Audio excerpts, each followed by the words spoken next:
Hello, my dear students. Welcome to पुरातन सरस्वती विद्या मंदिर inter college के ई क्लासेस में. My name is Anurag Yadav, प्रवक्ता ऑफ मैथमेटिक्स. तो मेरे प्रिय छात्रों, हम चैप्टर नंबर 3 पर डिस्कशन कर रहे थे. उसमें हमारा आज टॉपिक है व्युत्क्रम आव्यूह. इसे इन्वर्स मैट्रिक्स भी कहते हैं इंग्लिश में. ये होता क्या है, किसी व्युत्क्रमणीय वर्ग आव्यूह यानी कि जिसका सारणिक का मान 0 नहीं हो, उस वर्ग आव्यूह ए का व्युत्क्रम आव्यूह वह आव्यूह है जिससे मूल आव्यूह को गुणा करने पर, व्युत्क्रम आव्यूह वह आव्यूह है जिसको मूल आव्यूह से गुणा करने पर इकाई आव्यूह प्राप्त होता है. इसको ए इनवर्स से प्रदर्शित करते हैं. देखो ए, इसका व्युत्क्रम उल्टा ए इनवर्स, दोनों का गुणा करेंगे तो आई कैसे 1/a, ए से कट जाएगा. ए की तो इकाई आव्यूह तो आया 1, या ए इनवर्स इंटू ए बराबर आई. अब इसे इसलिए आव्यूह तथा इसके व्युत्क्रम का गुणनफल क्रम भिन्न है. मतलब कैसे भी कर दो, आगे लिख दो या पीछे लिख दीजिए, कोई दिक्कत नहीं है. अब आगे एक प्रमेय है आपकी इसी में, अद्वितीयता प्रमेय. क्या है, यदि ए तथा बी दो n क्रम के वर्ग आव्यूह में जितनी पंक्तियां हैं उतने ही स्तंभ हैं. जो व्युत्क्रमणीय आव्यूह हैं, व्युत्क्रमणीय भी है मतलब उनका सारणिक का मान 0 नहीं होना चाहिए. तब तो ए बी का इन्वर्स बराबर वी इन्वर्स ए इन्वर्स. आप देखिए इसकी उत्पत्ति करते हैं. उत्पत्ति क्या है, गुणन के साचार नियम. ये क्या है, गुणन का साचार नियम देखते हैं. देखिए सिंपल है गुणन का साचार नियम. हम सबसे पहले ए बी का वी इन्वर्स ए से इन्वर्स से मल्टीप्लाई करेंगे. तो इसका एस से मल्टीप्लाई करेंगे तो क्या हो जाएगा, A B inverse A inverse. ये सूत्र होता है बी इन्वर्स आई, क्योंकि आप निकाल चुके हैं ऊपर. ए इन्वर्स कह दो या बी इन्वर्स कह दीजिए, इसकी जगह आई लिख दिया. अब ए आई बराबर क्या होता है, ए. कैसे, ये नीचे पहुंच जाएगा, ये ऊपर, तो ये बन गया आपका. अब ए आई बराबर ए के हो गया, फिर ए इन्वर्स बराबर आई. इसी प्रकार क्रम भिन्न का मतलब है, इसे अभी आपने पीछे लिखा था, अब आगे लिखेंगे इसे पीछे. तो इसका इससे मल्टीप्लाई करेंगे, आई बी इन्वर्स आई बराबर बी इन्वर्स, आई बी बराबर बी. इसका मल्टीप्लाई आई. अब ये दोनों आई और आई हो गए, इसीलिए आप कह सकते हैं इनका ए बी इन्वर्स बराबर बी इन्वर्स ए इन्वर्स. कुछ नहीं है, सिंपल था. अब हम देखते हैं क्वेश्चन कुछ नहीं है, सिंपल से क्वेश्चन है बेटा, बहुत ही सरल से क्वेश्चन है. देखेंगे अभी हम. देखिए क्वेश्चन है हमारे, देखो इस पे 100% एक क्वेश्चन आने वाला है परीक्षा में आपका. तो देखते हैं कैसे आएगा. बहुत ही सरल से है क्वेश्चन.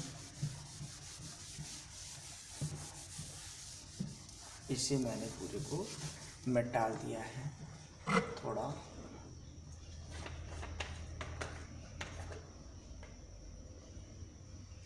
देखते हैं, बहुत ही ईजी है. ये सवाल मैं 2 तरीके से करा दूंगा, एक साधारण विधि से और एक इसका ट्रिकली से. ठीक है, तो देखिए इसे ने साफ कर लूँ मैं कि अच्छा तब भी दिखाई देने लगेगा आपको, है ना. तो देखो आप देखते हैं क्या है ये. इसमें क्वेश्चन ये लिख के आएगा, देखिए प्रारंभिक संक्रियाओं से ये लिखा होगा ए इन्वर्स प्रारंभिक संक्रियाओं द्वारा की. तो प्रारंभिक संक्रिया होती क्या है, इसे मैं पढ़ देता हूँ थोड़ा. ठीक है, देखिए ये प्रारंभिक संक्रियाएं होती हैं, आपके ही बुक में लिखा हुआ है थोड़ा, ये मैं इसे पढ़ देता हूँ. देखो क्या लिखा हुआ है, इसे मैं पढ़ दे रहा हूँ आपका. ठीक है, यहाँ देखो प्रारंभिक संख्याओं द्वारा आव्यूह का व्युत्क्रम. ये होता क्या है, ऐसे 3 आव्यूह लीजिए जिनकी कोटियाँ समान हो. कोटियाँ समान हो, अर्थात माना एक्स ए तथा बी इसी प्रकार के अवयव हैं जिनको हम एक्स बराबर ए बी के रूप में प्रदर्शित कर सकते हैं। उपरोक्त अवयव समीकरण एक्स बराबर ए बी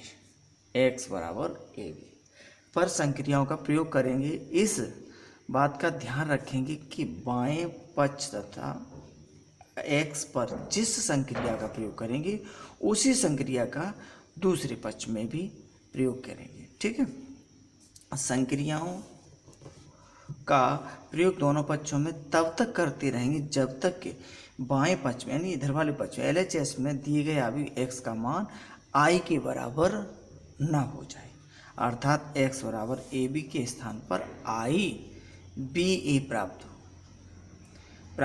हुए अवयव समीकरण में बी अवयव ए अवयव का व्युत्क्रम यानी जो ये होगा ये वाला अवयव आपका व्युत्क्रम अवयव होगा, क्योंकि ये तो इधर आ जाएगा। ए इनवर्स आई बराबर ए इनवर्स होता है इसलिए। ठीक है, तो अब देखते हैं हम, कोई दिक्कत नहीं है। एक क्वेश्चन देख लेते हैं, उसके बाद देखिए बहुत ही बेहतरीन क्वेश्चन है आपके लिए बेटा। देखो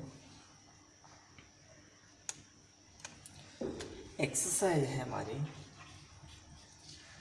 3D। ठीक है, क्वेश्चन क्या है? पहला क्वेश्चन में देखो बेटा ये लिखा है इसमें, निम्नलिखित अवयवों के व्युत्क्रम यदि इनका अस्तित्व है तो प्रारंभिक रूपांतरण के प्रयोग से ज्ञात कीजिए। अस्तित्व है तो पहले हम क्या करेंगे इसका, देखिए a1 1 2 -1 3 ये क्वेश्चन दिया है। ठीक है, अब ये कह रहे हैं यदि इसका अस्तित्व है तो, अस्तित्व का मतलब क्या होता है, इसके सारे का मान 0 से 0 नहीं आना चाहिए। तो हम सारे निकालें 1 2 -1 3, तो 3 एकम 3 -2 एकम 2 और ये माइनस प्लस कितना हो गया 5। तो सारे का मान क्या है, 0 से बड़ा है या 0 नहीं है, ये है। ठीक है, तो ये अस्तित्व में है, यह अस्तित्व में है। ठीक है, कोई बात नहीं है, अस्तित्व में है तो कोई दिक्कत नहीं है, रहने दीजिए। अब देखिए यदि अस्तित्व में है तो इसका कहना ये है कि इसका इनवर्स निकालो। प्रारंभिक रूपांतर क्या होता है, अब देखिए ये होता है शुद्ध, कैसे, a बराबर आई ए बराबर आई ए, तो a के स्थान पर क्या है वैल्यू आपकी 1 2 -1 3 बराबर i का वैल्यू क्या होती है 1 0 0 1 एक आया, और इस a से आप बिल्कुल नहीं बोलेंगे। ठीक है, इतना लिख दिया। अब क्या करेंगे, देखो आराम से क्वेश्चन को देखो। सबसे पहले हमने एक इसकी ट्रिक बनाई है, कुछ भी मानो कि हमें ये वाला जो अवयव है इसे 0 करना है, कैसे भी करेंगे। तो देखो ये 0 होगा कैसे, सिंपल है, हम R2 निकालेंगे। R2 निकालने के लिए R2 - 2R1, यदि इसमें 2 का मल्टीप्लाई करके इसमें से माइनस कर दिया जाएगा तो हमारा ये 0 हो जाएगा। तो करो कैसे करेंगे, देखो इससे हमें बोले नहीं है R1 से माइनस से। अब देखो इसमें 2 का गुणा करो, इसमें से घटाओ तो 0, इसमें 2 का गुणा करो, इसमें से घटाओ तो कितना हो गया 5। कोई दिक्कत तो आई इसमें, बताओ? कोई समस्या नहीं आई हुई मुझे तो लग रहा है, इससे हम बोले ही नहीं है। 2 का गुणा करो, इसमें से घटाओ -2, 2 का गुणा करो, 1 में से घटाओ 1, ये हो गया। बताओ किसी प्रॉब्लम हुई? प्रॉब्लम होगी भी नहीं। ठीक है, अब देखिए आगे, देखो अब आगे होगा ये वाला क्या करना है, 1 करना है। ठीक है, और ये क्या करना है, 0 करना है, तो कोई दिक्कत नहीं है। अब हमें R1 निकालना, ये तो 1 करना है, इसे अभी ऋण हो जाएगा, ये 0 कर लो, सबसे पहले ये जीरो फिर ये जीरो। अब जीरो कैसे होगा, यदि 5 हो तो ये जुड़ जाएगा। तो क्या करेंगे आप, 5R1 गुणा कर लो और प्लस R2 को जोड़ दो, यानी 5 का इसमें गुणा कर लेंगे और इसे ऐड कर देंगे तो जीरो हो जाएगा ना। तो देखिए क्या बना आपका। अब हम क्या, 5 का गुणा करो इसे जोड़ो तो 5, इसमें 5 गुणा करो इसे जोड़ो, जीरो और जीरो 5। कोई दिक्कत, नो प्रॉब्लम बेटा। ऐसे ही आप 5 का गुणा करो इसे जोड़ो 5, 3 बचा, 5 का गुणा करो इसे जोड़ो 1 और -2 1। ठीक है, कोई दिक्कत नहीं है, समस्या होनी ही नहीं चाहिए आपको। देख लीजिए। अब देखिए, अब हमारा और सिंपल सवाल बन गया है। कैसे, देखो, क्योंकि हमें यहाँ वन वन करना है तो क्या करें, R1 में 1/5 और R2 में भी 1/5 का डिवाइड कर दीजिए। ठीक है, R1 और ये R2। तो देखो भाग लगाओ, यहाँ 5 का 1, यहाँ 0 रहेगा, यहाँ 0, यहाँ 1 बराबर, यहाँ 3/5 1/5 -2/5 और 1/5। ठीक, हर एक जगह 5 5 आ गया है। अब देखो यही आंसर हो गया, ये हो गया आपका ए।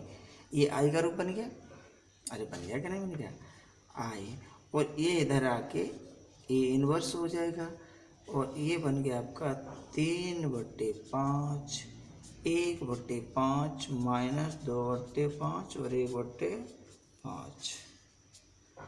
ये किसके बराबर होता है बता सकते हैं आप? सिंपल है, ये होता है ए इन्वर्स के बराबर। तो लिख देंगे, इसीलिए ए इन्वर्स बराबर 3/5 1/5 और -2/5 और 1/5। ठीक है,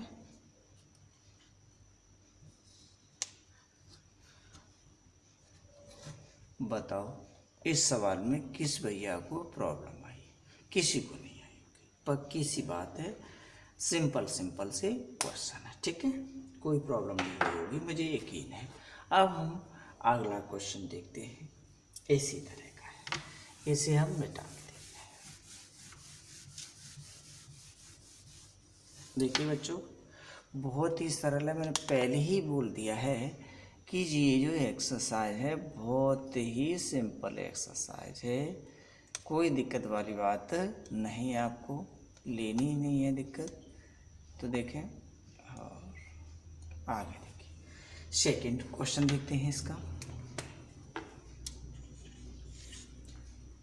सेकंड क्वेश्चन क्या है, देखिए, इसमें a बराबर आयु दे रहा है 2 1 1 1। ठीक है, इसका भी अस्तित्व देखना है तो साढ़े का मान निकालेंगे पहले, 2 1 1 2, सॉल्व कर लो इसका, ऐसे 4 1 कितना आया 3। तो साढ़े का जो मान है वो डज नॉट 0। ठीक है, अब क्या करेंगे आप, वही अस्तित्व में है, यह अस्तित्व में है। ठीक, अब देखिए a बराबर आई ए की जगह वैल्यू लगाएंगे 2 1 1 1,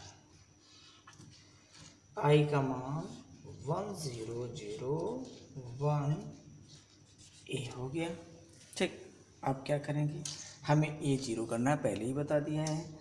तो R2 निकालने के लिए R1 - 2 R2, देखो ये पहले वाले से फिर नहीं बोले आप, 2 का गुणा करो इसमें से घटा 0, 2 गुणा करो इसमें से -1 बराबर, ऐसे ही 1 0, 2 का गुणा करो इसमें से घटाओ 1, 2 गुणा करो उसमें से घटाओ -2, ये हो गया। ठीक, अब देखिए हमें ये करना है तो इन दोनों को ऐड कर दें। कितना सिंपल हो गया। देखिए R1 निकालने के लिए R1 प्लस R2 बहुत सरल है। जोड़ दो, दोनों को जोड़ देते हैं। देखिए कैसे जोड़ेंगे हम, बहुत सरल है, आराम से जोड़ेंगे। 2 0 0 -1 बराबर, दोनों को जोड़ो। 2 -2 1 -2 a। अब देखो ये तो 2 करना है, ये माइनस वो प्लस का 1, तो क्या करेंगे R1 में आप 1/2 का डिवाइड कर दो और R2 में -1 R2 का कर दीजिए सिंपल। 2 0 0 1, 2 का भाग लगा दिया 1 आएगा, बराबर ऐसे ही 2 का यहाँ भाग लगा दिया 1 -1, 2 का भाग लगा, यहाँ पर माइनस चिन्ह का लगाएंगे तो -1 2, ये ए हो गया। इधर ले आओ, सीधा लिख दो। इसीलिए ए इनवर्स बराबर क्या होगा 1 -1 -1 2। कोई प्रॉब्लम? नो प्रॉब्लम, सिंपल है। मैंने पहले ही बोल दिया है, कोई दिक्कत नहीं है इन सवालों में, आराम से करते जाएंगे तो कोई दिक्कत नहीं आएगी। ठीक है, जल्दी नोट करना है तो कर सकते हैं। अगला क्वेश्चन एक और करा देते हैं। बहुत ही छोटे छोटे से क्वेश्चन है बेटा, सिंपल सिंपल सी बात है, छोटे छोटे से क्वेश्चन है। ठीक है, नेक्स्ट क्वेश्चन देखते हैं, इसे हम मिटा देते हैं।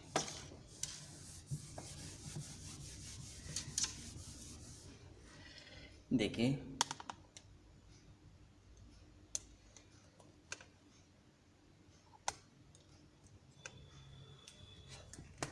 क्वेश्चन नंबर 3, ये स्वयं करेंगे आप। ठीक है, एक और करा दूं, लास्ट क्वेश्चन लिखा है। देखो 1 2 3 7, आस्ते आस्ते से करना है। वही साढ़े का मान निकालना है। 1 2 1 और 3 7, 7 का 7 6 1 हो गया। साढ़े का जो मान है वो 0 से बड़ा है। यह अस्तित्व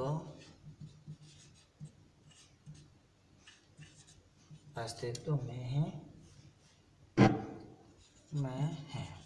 ठीक है, अब देखो वही a बराबर आई ए आते हैं। 1 2 3 7 बराबर 1 0 0 1 a। अब ये 0 करना है तो पहले ही बोल दिया है। R2 निकालने के लिए R2 - 2R1, देखो 2 का गुणा करो, इसमें से घटाओ। अब पहले से बोलना ही नहीं है बार बार। 0 हो गया, ये अच्छा है, इसमें से घटाएंगे तो कितना हो जाएगा 1, बराबर 1 0, इसमें 2 का गुणा करो, इसमें से घटा दो -2 और ये 1, ये आ गया। ठीक है, आगे देखते हैं क्या है इसमें। आगे देखेंगे तो क्या करेंगे, इस 3 को 0 करना है तो R1 निकालने के लिए R1 - 3R2, 3 का गुणा कर लो, घटा दो। कैसे 1, क्योंकि ये 0 गुणा करें यही रहेगा। 3 गुणा कर लो 0 0 1, कितना सरल।